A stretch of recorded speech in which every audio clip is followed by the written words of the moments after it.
اس سے قبل ہم سورۃ الفاتحہ الحمدللہ پڑھ چکے ہیں، تو آج انشاءاللہ تعالی ہم سورۃ الناس پڑھیں گے۔ تو آج اس کا ہم ترجمہ اور مختصراً تفسیر عرض کریں گے، لیکن یاد رہے اس سورت کا اس سے پہلے والی جو دو صورتیں ہیں سورۃ الاخلاص اور سورۃ الفلق، ان کے ساتھ ایک گہرا تعلق ہے، لہذا ان کے شان نزول کی بات اور دیگر جو باتیں ہیں وہ انشاءاللہ ہم سورۃ الاخلاص اور سورۃ الفلق کے ضمن میں ذکر کریں گے، ٹھیک ہے جی، تاکہ ہمیں اندازہ ہو سکے کہ یہ کس تناظر میں یہ صورتیں نازل ہوئی اور ان کی کیا اہمیت ہے۔ آئیے جی تلاوت کرتے ہیں۔ اعوذ باللہ من الشیطان الرجیم،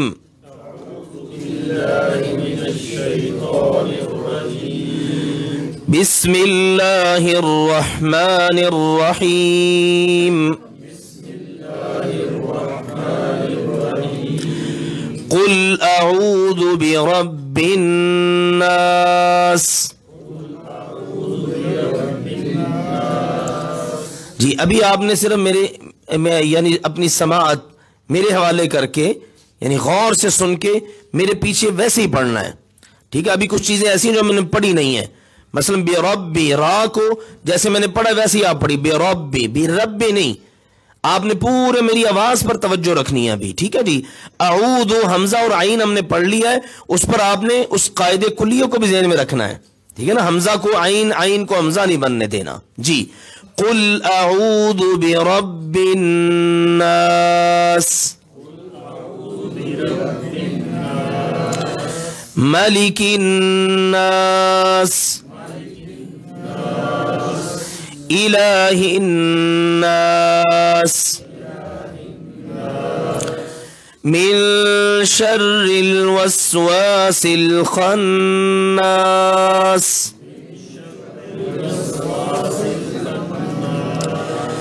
الذي يوسوس في صدور الناس۔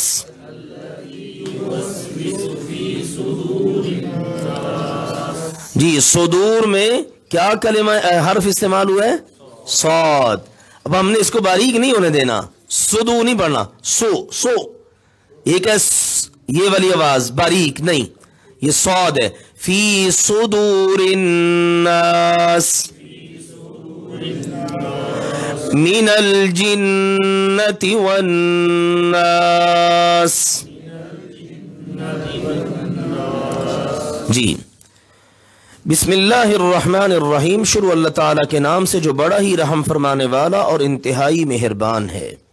قل، قل کا مطلب ہے فرما دیجئے، قال یقول، قول اقوال زری ہماری زبان میں یہ کلمہ استعمال ہوتا ہے، بالکل اسی طرح یہ تھوڑا بہت فرق کے ساتھ۔ قل فرما دیجئے، اعوذ ترجمہ کیجئے آپ، ماشاءاللہ میں پناہ میں آتا ہوں۔ میں ترجمہ کیوں کیا آپ نے؟ شروع میں حمزہ آ گیا، بالکل ٹھیک ہے۔ اگر ہم حمزہ کی جگہ پہ تا لگا دیں، تعوذ، بالکل ٹھیک، آپ پناہ میں آتے ہیں یا تو پناہ میں آتا ہے۔ نعوذ، ہم سب پناہ میں آتے ہیں ماشاءاللہ۔ یعوذ، وہ پناہ میں آتا ہے، ٹھیک ہے نا جی۔ تو دیکھیے یہ علامت ہم پڑھ چکے ہیں، تو ہم نے وہ ساری علامات یہاں پر سیٹ کر کے دیکھ لی اور ترجمہ کر لیا الحمدللہ جی۔ اعوذ، میں پناہ میں آتا ہوں، بربی، رب کی، الناس، لوگوں کے، میں لوگوں کے، انسانوں کے رب کی پناہ میں آتا ہوں، مالکی، جو مالک ہے، ٹھیک ہے، مالکی، مالک کی، یوں کر لیجئے، الناس، لوگوں کے، لوگوں کے بادشاہ کی، لوگوں کے مالک کی، الہی، جو معبود برحق ہے، الناس، لوگوں کا، لوگوں کے معبود برحق کی۔ کوئی بھی شخص اگر کمزور ہوتا ہے نا تو اس سے طاقتور اگر اس پر حملہ آور ہو تو وہ پھر پناہ ڈھونڈتا ہے، سب سے پہلے وہ کوشش کرتا ہے ان کی پناہ میں آ جائے جن کی وہ پرورش میں ہے۔ بچہ ہوتا ہے نا مثال کے طور پر، یا بڑا بھی ہو، تو وہ کیا کوشش کرتا ہے کہ یار میرے ماں باپ، میرے پرورش کرنے والے، یا میں جن کے ہاں جاب کر رہا ہوں، ملازمت کر رہا ہوں، یہ میرا آقا ٹھیک ہے نا, یہ میرا چونکہ پرورش کرنے والا ہے, میں اس کو بتاتا ہوں اور اس کی پناہ میں آ جاتا ہوں. اگر وہاں سے پناہ نہ مل سکے تو پھر اگلا دروازہ کون سا ہوتا ہے؟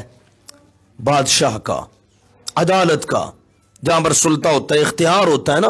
وہ کہتے ہیں چلو بادشاہ سے بات کرتا ہوں, اپنے علاقے کے بڑے چودھری سے بات کرتا ہوں, ٹھیک ہے نا, وقت کے حاکم سے بات کرتا ہوں, یہاں تو میری شنوائی نہیں ہوئی, شاید وہیں میری بات سنی جائے. اور اگر وہاں سے بھی انکار ہو جائے تو پھر انسان اس کی طرف دیکھتا ہے جو اس کے دل و دماغ میں ایک غیبی طاقت ہوتی ہے کہ یار ایک غیبی طاقت بھی ہے, میں اس کی طرف رجوع کرتا ہوں, جس کو میں مشکل وقت میں پکارتا ہوں, جس کی طرف میں مشکل وقت میں رجوع کرتا ہوں, اب اور تو کوئی سہارا نہیں ہے. تو اللہ سبحانہ و تعالی نے کیسا خوبصورت یہاں پر ایک ربط قائم کر دیا ہے. فرمایا آپ فرما دیجئے میں لوگوں کے رب کی پناہ میں آتا ہوں, لوگوں کے پالنے والے کی, صرف اپنے پالنے والوں کی ہی نہیں. یہاں پر ایک سبق بھی بڑا اہمیت کا حامل ہے کہ آپ پر زندگی میں کبھی بھی کوئی مرحلہ آ جائے تو آپ اپنے ظاہری اسباب کو ٹھیک ہے اپنی جگہ پر رکھیں, لیکن آپ اس ذات کی طرف رجوع کریں جو سب کو پالنے والا ہے, جس کی طرف سے انکار ہے ہی نہیں. ٹھیک ہے, ممکن ہے ماں باپ ان کے ہاتھ میں بیچاروں کے وہ چیز نہ ہو جو آپ چاہتے ہیں, یا جن کی طرف آپ کی نگاہ ہے کہ اگر یہ میری پرورش کرتا تو ممکن ہے مجھے مشکل وقت میں مجھے پناہ بھی دے دے, ممکن ہے وہ دے سکے نہ دے سکے, لیکن لوگوں کا, سارے لوگوں کا رب اللہ سبحانہ و تعالیٰ تو وہ ہے جس کی طرف سے انکار ہے ہی نہیں. لہذا سب سے پہلے اسی کی پناہ میں آ جائیے. پھر اس کے بعد جو دوسری آپ کے ذہنوں میں, انسانوں کے ذہنوں میں بات ہوتی ہے کہ یار اگر ادھر سے انکار ہو گیا تو حاکم وقت, تو حاکم وقت ہمیشہ کے لیے وہ اللہ سبحانہ و تعالیٰ ہے. ٹھیک ہے نا, پھر بھی دوسرے مرحلے پر بھی اسی اللہ ہی کی طرف رجوع کرو. اور اگر تیسرا مرحلہ زندگی میں آ جائے پھر بھی اس کے لیے صرف اللہ ہی کی ذات ہے. یعنی آپ یوں کہہ لیجئے اول تا آخر پناہ لینی ہے, آپ نے اپنے آپ کو محفوظ کرنا ہے تو اللہ سبحانہ و تعالیٰ کی پناہ میں اپنے آپ کو دے دیجئے. اور یہ ہم پہلے پڑھ چکے ہیں, اعوذ کا مطلب ہوتا ہے میں نے پناہ میں دے دیا ہے. یہ نہیں کہ میں پناہ مانگتا ہوں, وہ تو پھر دینے والے کی مرضی ہے دے نہ دے. لیکن جب ہم یہ اسٹائل اختیار کرتے ہیں, نہیں میں نے تو بس یا اللہ اپنے آپ کو تیرے سپرد کر دیا, بس میں تو تیری پناہ میں آ گیا ہوں, یہ ایک تعلق کا معاملہ ہوتا ہے. تو اللہ تعالیٰ کو بندہ کہہ رہا ہے, نبی اکرم صلی اللہ علیہ وسلم سے اللہ تعالیٰ نے کہلوایا میرے پیغمبر آپ فرما دیجئے, اور آپ کے ذریعے آپ کی ساری امت کو یہ درس دیا گیا ہے کہ تم جب بھی پناہ مانگو اپنے رب کی پناہ مانگو جو سارے انسانوں کا رب ہے, سارے انسانوں کا بادشاہ ہے, اور سارے انسانوں کا معبود برحق ہے. وہ غیبی طاقت جو کسی کو نظر نہیں آتی لیکن ہر ایک آخر کار اسی کی بارگاہ میں آ کے جھکتا ہے. آپ دیکھ لیجئے بڑے بڑے اللہ کے ساتھ شرک کرنے والے, جب ان پر مشکل وقت آیا تو انہوں نے بھی پھر آخر اسی کی طرف رجوع کیا نا.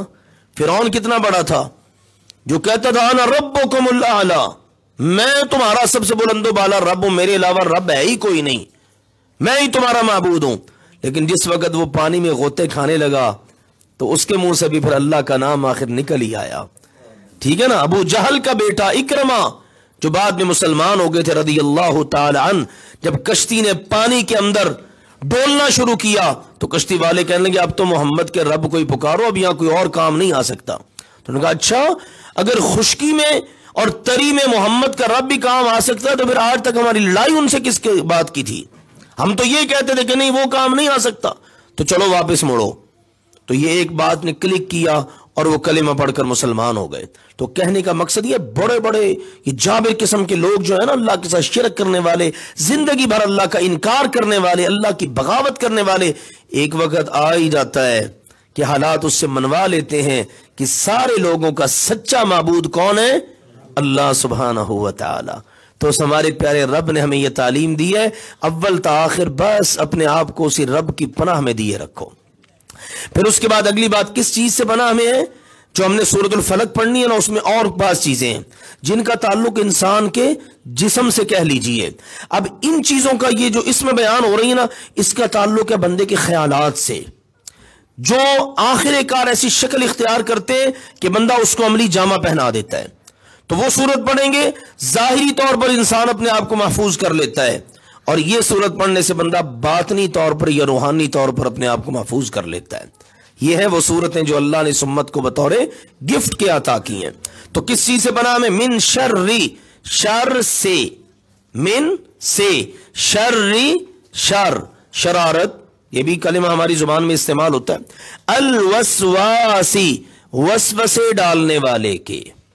ٹھیک ہے نا. اہل علم نے بڑی خوبصورت باتیں اس ضمن میں ذکر کی ہیں، میں ان کا خلاصہ عرض کرتا ہوں. سب سے پہلے نا انسان کے ذہن میں نا ایک وسوسہ آتا ہے، پھر اس کے بعد کیا ہوتا ہے؟ خیال بنتا ہے. وہ خیال اگر زور پکڑ جائے تو وہ بن جاتی ہے خواہش. خواہش اگر زور پکڑ جائے تو وہ بن جاتا ہے عزم.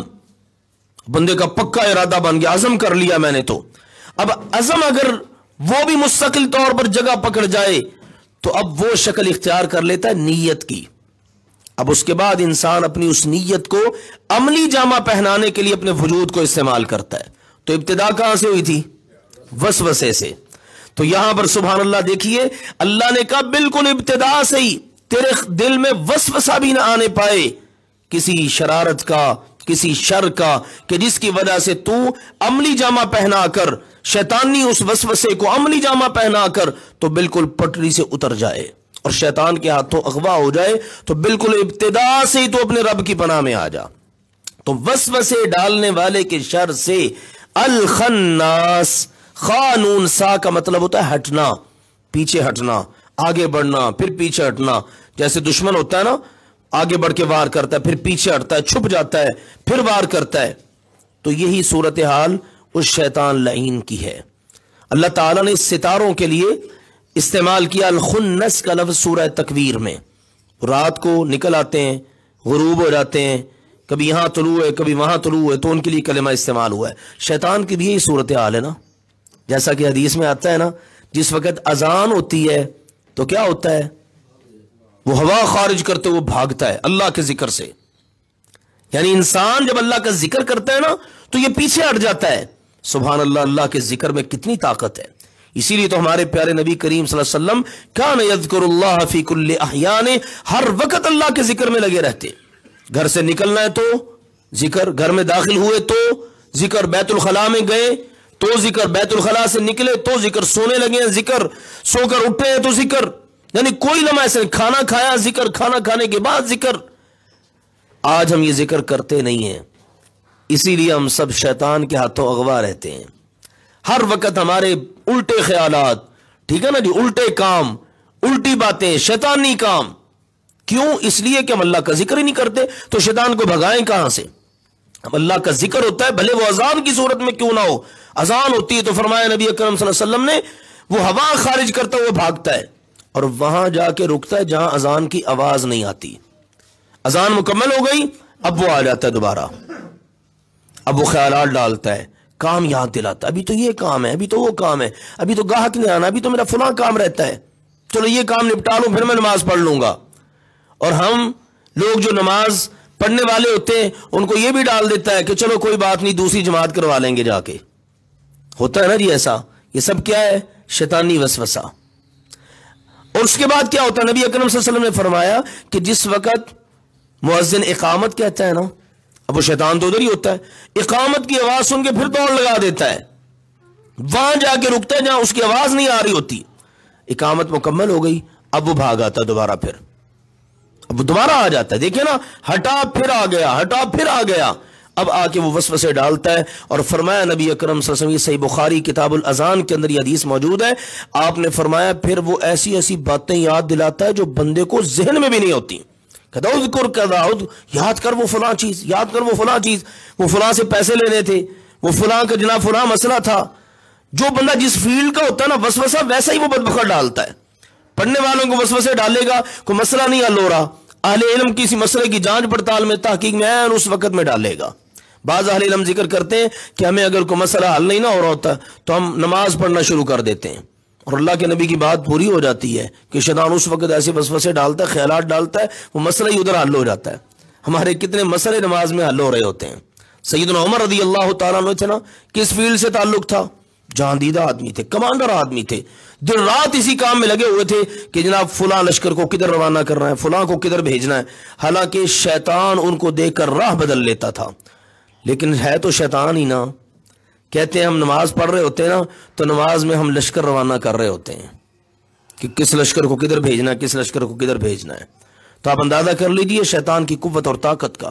یہ تو ایسا بدبخت ہے، ہمارے پیارے نبی کریم صلی اللہ علیہ وسلم پر بھی حملہ آور ہو جاتا تھا، لیکن آپ نے فرمایا مجھ پر وہ غالب نہیں آ سکتا، کیونکہ اللہ تعالیٰ نے مجھے اس پر غلبہ عطا کر دیا ہے، لیکن اس کے علاوہ کسی کی کوئی گارنٹی نہیں ہے۔ پھر ہماری تو گارنٹی کوئی نہیں ہے۔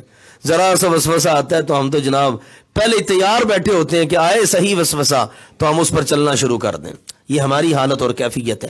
لہذا یہ صورتیں جو ہے نا بڑی کارگر ہیں شیطان سے اپنے آپ کو بچانے کے لیے۔ اب دیکھیے اگلی بات، الذی، کون ہے وہ وسوسے ڈالنے والا، ہٹ کر پھر حملہ آور ہونے والا۔ ہم نے وہ چھپ کر کرنے والا نہیں کیا، ہم نے ہٹ کر کرنے والا۔ ہمارے استاذ محترم ہے حافظ عبدالسلام حافظہ اللہ تعالی، انہوں نے تفسیر لکھی ہے تو بڑا ماشاءاللہ شاندار اس میں انہوں نے ترجمہ کیا ہے اور ان ساری چیزوں کو مد نظر رکھا ہے، اور اہل علم نے الحمدللہ ان کے اس ترجمے کو قبول عام اللہ تعالیٰ نے دیا ہے۔ بہت سارے اہل علم نے اس کی تحسین فرمائی ہے، اس کے اندر انہوں نے یہی ترجمہ کیا ہے، ہٹ کر حملہ کرنے والا، یعنی جس وقت آپ نے ذکر کرنا ہے اس نے پیچھے ہٹ جانا ہے۔ آپ ذکر سے غافل ہوئے، وہ آن حملہ آور ہوگا۔ تو اس لیے آپ کوشش کریں ہر وقت اپنی زبان کو اللہ کے ذکر سے ہی تر رکھیں، ٹھیک ہے؟ اور کچھ نہیں کر سکتے، سبحان اللہ تو پڑھ ہی سکتے ہیں نا، الحمدللہ تو پڑھ ہی سکتے ہیں نا، لا الہ الا اللہ تو پڑھ ہی سکتے ہیں، تو کرتے رہیے ذکر، تاکہ وہ شیطان پلٹ کے حملہ آور نہ ہو سکے۔ فرمایا وہ جو شیطان کی طرف سے ہوتا ہے، اور یہ ہوتا ہے وسوسہ، یہ برا ہے۔ تو کہا یا اللہ وہ جو لوگوں کے سینوں میں وسوسے ڈالتا ہے، من الجنتی، وہ جنوں میں سے بھی ہو سکتا ہے، والناس، اور انسانوں میں سے بھی ہو سکتا ہے۔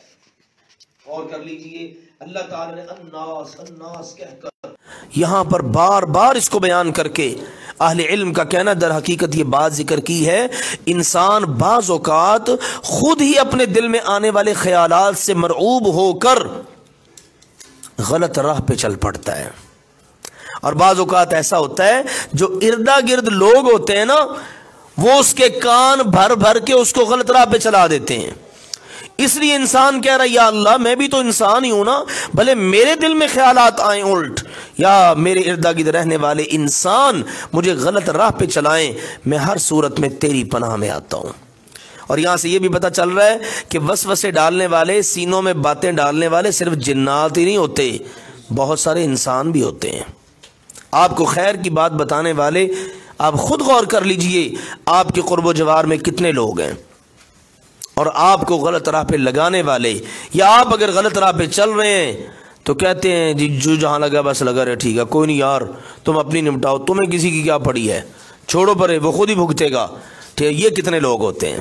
تو اس لیے کہا من الجنت والناس، یا اللہ وہ وسوسے ڈالنے والے بھلے جنوں میں سے ہیں بھلے انسانوں میں سے ہیں، یا اللہ میں ہر قسم کے وسوسے سے اور اس وسوسے کے شر سے تیری پناہ میں آتا ہوں۔ یہ ہے وہ سورہ مبارکہ۔ انشاءاللہ سورۃ الفاتحہ ہم پڑھ چکے ہیں، یہ بھی پڑھ چکے ہیں۔ اب میری پہلے کی طرح ہی آپ سب کے لیے اور اپنے لیے نصیحت ہے، جب بھی ہم سورۃ الفاتحہ پڑھیں ہمارے ذہن میں اس کا ترجمہ ہو کہ ہم اپنے رب سے کیا باتیں کر رہے ہیں، اور اس کے بعد یہ والی سورت اب ترجمے سے پڑھ لی ہے تو اس کا بھی ہمیں اندازہ ہو، جب بھی ہم یہ سورت پڑھیں تو ہمیں پتہ ہو کہ ہم اپنے رب سے کیا باتیں کر رہے ہیں۔